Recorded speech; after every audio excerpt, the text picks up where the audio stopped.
Hi friends, welcome back to our channel and welcome to Fin News episode 3. ఈరోజు first news చూసినట్టయితే stock market broking firm అయిన Groww వచ్చేసి కొత్తగా EV and new age automotive ఈటీఎఫ్ని ఎన్ఎస్సిలో అయితే August 12న లాంచ్ చేసింది. అయితే మన ఇండియాలోనే electric vehicle and new age automotive సెక్టార్లో ఈటీఎఫ్ని లాంచ్ చేసిన ఫస్ట్ బ్రోకింగ్ ఫిర్మ్ ఇదే. అలాగే ఈ కొత్త సెక్టార్ని నిఫ్టీ వచ్చేసి 2018లో అయితే ఇంట్రడ్యూస్ చేసింది. ఈ ఇండెక్స్ ఎయిమ్ ఏంటి అంటే ఏ కంపెనీస్ అయితే ఎలక్ట్రిక్ వెహికల్ మ్యానుఫ్యాక్చరింగ్ చేస్తున్నాయో, అలాగే ఏ కంపెనీస్ అయితే ఈవీ ఎకోసిస్టమ్ని యూజ్ చేస్తున్నాయో, అలాగే ఏ కంపెనీస్ అయితే కొత్త టెక్నాలజీస్ని యూజ్ చేసి న్యూ ఏజ్ వెహికల్స్ని డెవలప్ చేస్తున్నాయో ఆ కంపెనీస్ యొక్క పర్ఫార్మెన్స్ని ట్రాక్ చేయడమే ఈ ఇండెక్స్ యొక్క ఎయిమ్. అయితే ఈ ఇండెక్స్లో ఏ స్టాక్స్ అయితే లిస్ట్ అయి ఉన్నాయో ఆ లిస్ట్ అంతా స్క్రీన్ మీద ఉంచుతాను, చూసేయండి. అలాగే ఈ కొత్త ఇండెక్స్లో ఫస్ట్ లాంచ్ చేసిన ఈటీఎఫ్ని 36 రూపీస్ పర్ షేర్గా మార్కెట్లో ఇంట్రడ్యూస్ చేశారు.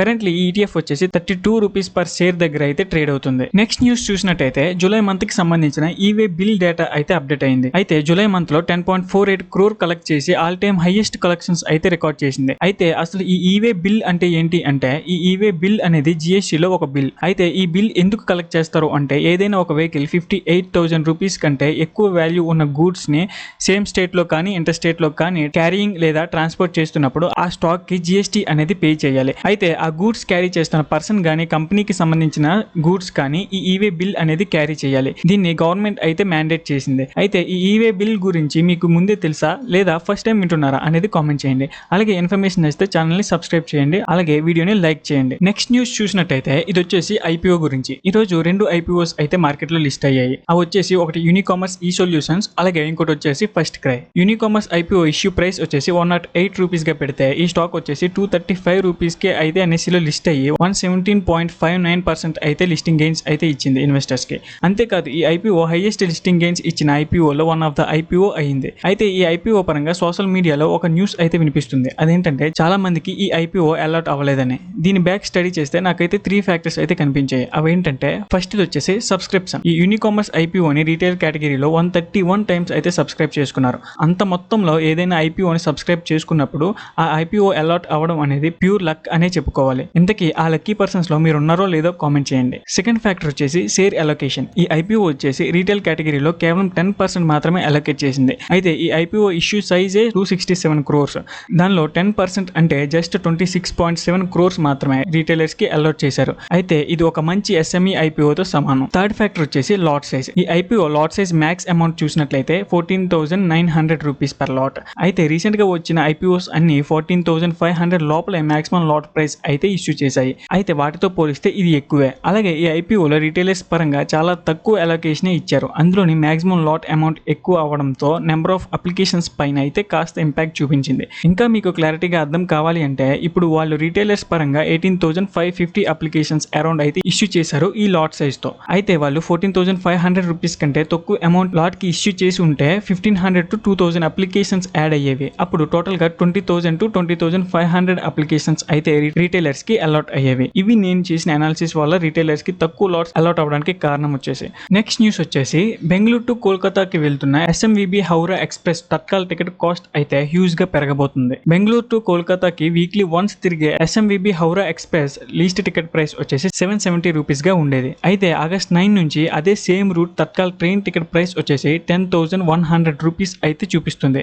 అయితే ఈ టికెట్ ప్రైస్ ఇంత భారీగా పెరగడంతో ప్యాసింజర్స్ అందరూ షాక్ అవుతున్నారు. అయితే దీనికి కారణం ఏంటి అంటే ఐఆర్సిటిసి వచ్చేసి ప్రీమియం తత్కాల్ కేటగిరీని ఇంట్రడ్యూస్ చేసింది. అయితే ఈ సిస్టమ్ వచ్చేసి డైనమిక్ ప్రైసింగ్ సిస్టమ్ ని యూజ్ చేస్తున్నారు. ప్రీవియస్ గా ఉన్న ట్రెడిషనల్ తత్కాల్ సిస్టమ్ లో ఫిక్స్డ్ ప్రైసెస్ అయితే ఉండేవి. అయితే ఈ కొత్త డైనమిక్ సిస్టమ్ యూజ్ చేయడం వల్ల ప్రైస్ అనేది డిమాండ్ ని బట్టి పెరగడం తగ్గడం అనేది జరుగుతుంది. అయితే ఈ ప్రీమియం తత్కాల్ టికెట్ ని ఎందుకు ఇంట్రడ్యూస్ చేశారు అని కస్టమర్స్ అయితే ఐఆర్సిటిసిని తిడుతున్నారు. నెక్స్ట్ న్యూస్ చూసినట్టయితే పంజాబ్ కి సంబంధించిన ఒక మహిళ మహారాష్ట్రలోని సతారా అనే ఏరియాలో ఒక ఘాటి దగ్గర సెల్ఫీ తీసుకుంటూ ఆ లోయలో పడిపోయింది. అయితే ఆమెను కాపాడుతున్న వీడియో వచ్చేసి ఇప్పుడు వైరల్ అవుతుంది.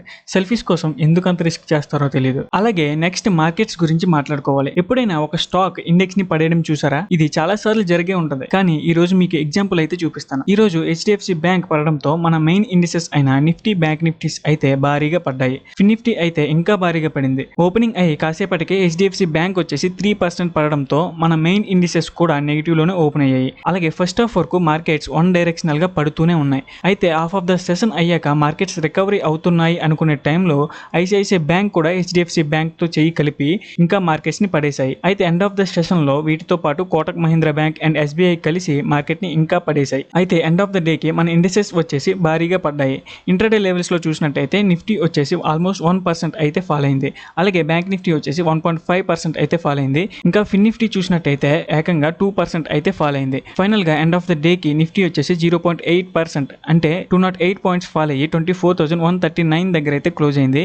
అలాగే బ్యాంక్ నిఫ్టీ వచ్చేసి 1.48% అంటే 746 పాయింట్స్ ఫాల్ అయ్యి 49,831 దగ్గర అయితే క్లోజ్ అయింది. ఇంకా ఫిన్ నిఫ్టీ చూసినట్టయితే 1.87% అంటే 431 పాయింట్స్ ఫాల్ అయ్యి 22,596 దగ్గర అయితే క్లోజ్ అయింది. అయితే ఈ రోజు హెచ్డిఎఫ్సి బ్యాంక్ భారీగా పడింది కదా, దాని బ్యాక్ ఉంటున్న రీజన్ వచ్చేసి ప్రీవియస్ మంత్ లో ఎంఎస్సిఐ ఇండెక్స్ లో హెచ్డిఎఫ్సి బ్యాంక్ పరంగా వెయిటేజ్ పెంచబోతున్నారు అని న్యూస్ వచ్చింది కదా, దానికి సంబంధించిన డేటా అయితే రిలీజ్ అయింది.